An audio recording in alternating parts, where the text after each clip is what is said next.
Operation సింధూర్తో చావు తప్పి కన్ను లొట్టబోయినట్టున్న పాకిస్తాన్ కాళ్లకు కంకబద్దలు కట్టినట్టు అమెరికా, చైనా ప్రేరేపిస్తూ మళ్లీ యుద్ధానికి సిద్ధం చేస్తున్నాయా?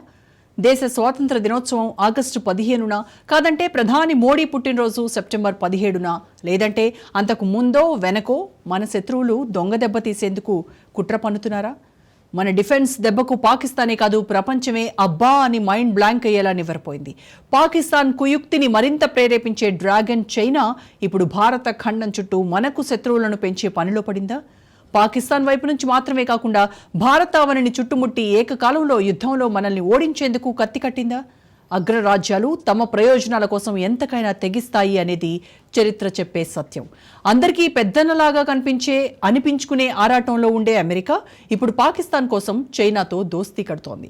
శత్రువులందరూ ఒక్కటైతే భారతావనిని ప్రపంచ యుద్ధంలో ప్రధాని మోడీ అర్జునుడిలా గెలిపించగలరా?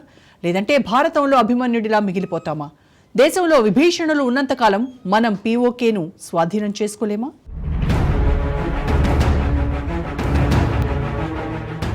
ఆపరేషన్ సింధూర్ భారత యుద్ధ తంత్రానికి 4 రోజుల్లోనే పాకిస్తాన్ సర్వనాశనమైపోయింది. మనం చేసిన ధర్మయుద్ధంలో పాకిస్తానీ సామాన్య పౌరులెవ్వరికీ నష్టం జరగలేదు. మన టార్గెట్ అంతా పాక్ ఉగ్రవాద స్థావరాలు, ఆ తర్వాత పాకిస్తాన్ ఎయిర్బేస్లు మాత్రమే.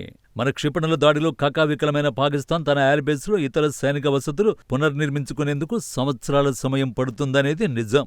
యుద్ధ సమయంలో పాకిస్తాన్కు టోకీ తోడ్పాటు నేరుగా ఉంటే, చైనా ఆ తర్వాత గేమ్ స్టార్ట్ చేసింది. తన మిత్రదేశాన్ని ఆదుకునేందుకు, మనల్ని దెబ్బకొట్టేందుకు బహుముఖ వ్యూహాన్ని రచిస్తోంది. పాకిస్తాన్కు మనమేదో యుద్ధం చేసేంత ధైర్యం, ఉగ్రముఖల్ని ఎగదోయించే సాహసాన్ని చైనాయే ఇస్తుందనేది అందరి మనసులోని మాట. పాకిస్తాన్ ఆక్రమిత కశ్మీర్లో వాటా తీసుకున్న చైనా మనల్ని శత్రువుగా చూస్తోంది. మన భూభాగాన్ని ఆక్రమించింది. నేటి మోడీ హయాంలోనూ నిరంతరం ఇండియా సరిహద్దుల వెంబడి ఆక్రమణలకు పాల్పడేందుకు సమీప ప్రాంతాల్లో నగరాలు నిర్మించుకుంటోంది. ఎప్పటికైనా అరుణాచల్ ప్రదేశ్ను స్వాధీనం చేసుకోవాలి అనేది చైనా దుర్బుద్ధి.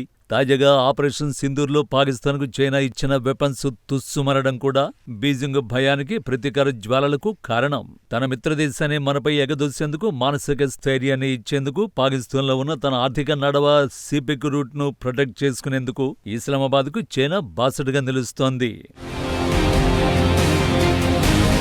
పాకిస్తాన్కు బార్డర్ చుట్టూ ఉన్న దేశాలతో మైత్రి కలిపేందుకు జిన్పింగ్ ఆఫ్ఘనిస్తాన్తో స్నేహం కుదిర్చారు.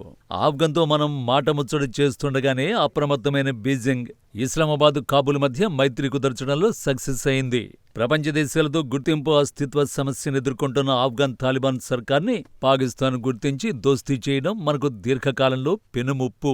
రష్యాతో సరిహద్దు విస్తరించి ఉన్న ఆఫ్ఘాన్ మనకు తోడుంటే బాగుండు అనేది ఆర్మీ విషయాలపై అవగాహన ఉన్నవారి మాట. పాకిస్తాన్ పాలకులకు, ఆర్మీకి నిద్ర లేకుండా చేస్తున్న బలూచిస్తాన్ను కట్టడి చేయడం కూడా చైనా ముందున్న సవాల్.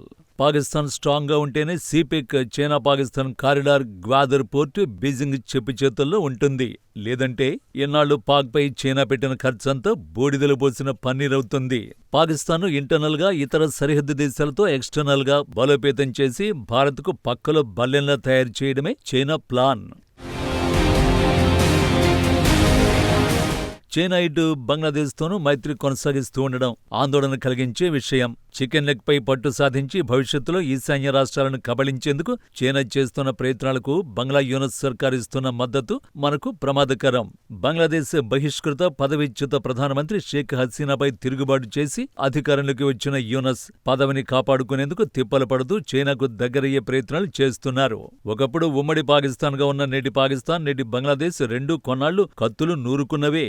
అయితే ముస్లిం రాజ్యాలుగా ఉన్న ఈ రెండు దేశాలను రాజకీయంగా భారత్పై ఎగదోసేందుకు చైనా చేయని ప్రయత్నమంటూ లేదు. తాజాగా చైనా బంగ్లా మధ్య దోస్తీ మున్ముందు డ్రాగన్ మన ఢిల్లీపై దండెత్తేందుకు ఢాకా ఓ బేస్ పాయింట్ అవుతుందనడంలో సందేహం లేదు.